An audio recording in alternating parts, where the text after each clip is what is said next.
La guérison avec l'enfant Jésus de Jean-Marc et Mireille Hamel, membres de la communauté des Béatitudes et cofondateurs avec frère Ephraïm. La guérison intérieure de Bernard Dubois de la communauté des Béatitudes. Prise de conscience des émotions qui nous habitent. Jésus me guérit de l'arbre généalogique de frère Ephraïm, fondateur de la communauté des Béatitudes.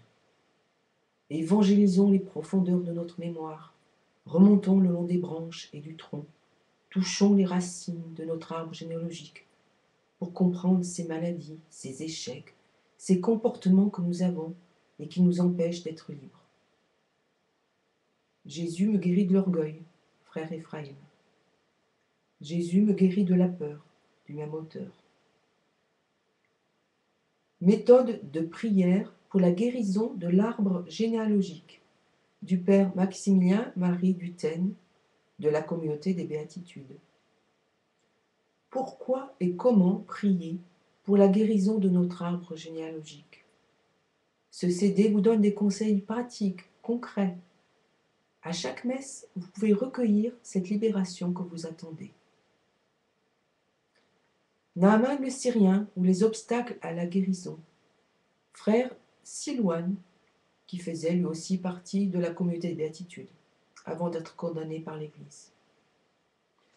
Et avec tout ça, il paraît qu'il n'y a plus de psychospirituel aux Béatitudes. Il faudrait être cohérent.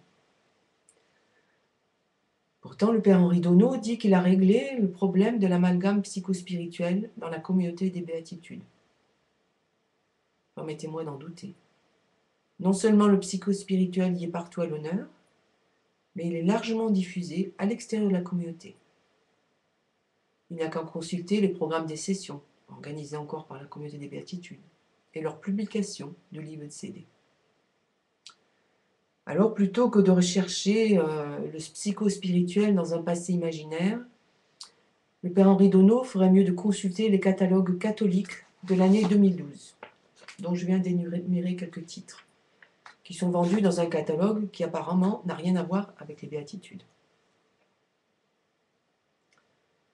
Un frère Ephraïm, là-dedans, prétend encore guérir les gens de l'orgueil et de la peur, lui qui n'est pas un spécialiste de l'humilité et qui a eu peur de dénoncer un pédophile. Il est en plus le grand promoteur de la guérison de l'arbre généalogique, ce qui est une arnaque sans nom, qui vous fait chercher des remèdes imaginaires, des problèmes qui se révéleraient subitement dans la vie de vos ancêtres. Cette démarche a pourtant été condamnée par les évêques de France dans la note doctrinale numéro 6 de janvier 2007 sur la guérison des racines familiales par l'Eucharistie.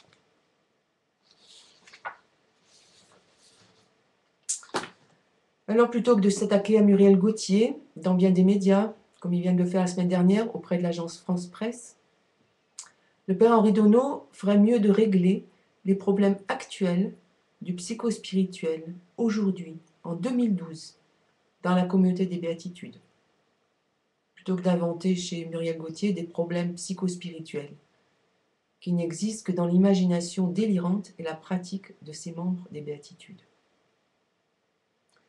Père Henri Donneau, au lieu de pourchasser des moulins à vent comme Don Quichotte, vous avez encore beaucoup de travail à faire pour éradiquer le psychospirituel de la communauté des Béatitudes. Ne vous fatiguez pas. Vous avez mieux à faire que de vous obstiner à le chercher dans le passé de celle qu'il a toujours combattu.